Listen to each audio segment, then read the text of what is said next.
Good morning, everyone. Welcome to episode 28 of Tiny ADHD Superpower series. Today's topic is on more in-depth of ADHD and executive functioning, part 2. So, how does executive functioning develop?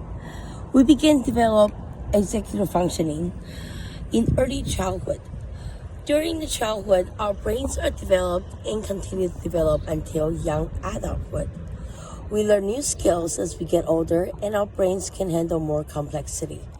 As well, we can learn new skills as we become better able to self-regulate and manage our emotions, and that is extremely important for people with ADHD. The last part of our brains to finish developing is the frontal lobes. This area of the brain helps manage executive functions, but it's also the lack of frontal lobe that causes psychopaths. Additionally, the frontal lobe are also important for voluntary movement and expressive language. As teens, the frontal lobe haven't finished developing yet, and this has an effect on the behavior. And this is what I said throughout my whole entire, series. I do not support little kids taking methylphenidate or other ADHD medications until their brain is developed. And usually by research, that's 20 years old, and your brain start to not deteriorate, but in a way, yes. But your brain peaks at 20, and that's the reason why not just my 2 cents. Adolescents are inclined toward thrill-seeking and impulsivity. There are 2 reasons for this. The first is that melanation is not yet complete during the adolescence.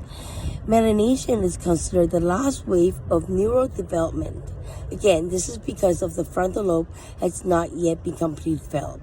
So if you're shoving drugs on little kids when their brain are not completely developed, it's not right. If it's logic, right? It's logic.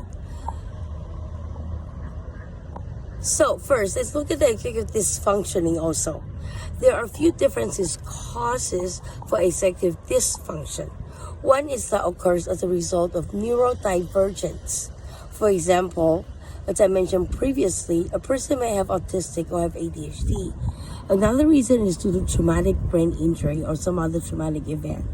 People with executive dysfunction have difficulty with prioritizing, problem solving, organization, and time management. This is important because it means that adolescents are still developing executive functioning, hence my no drug opinion. Music therapy is a great way to work towards executive functioning goals, which I talked about earlier in my series. This is especially true for teens because of the role the music can play in their sense of identity. So lastly, why can music therapy develop executive functioning? This because music is a complex neurological and multi-sensory experience. It's so important for ADHD. It can provide structure, grounding, and inspiration.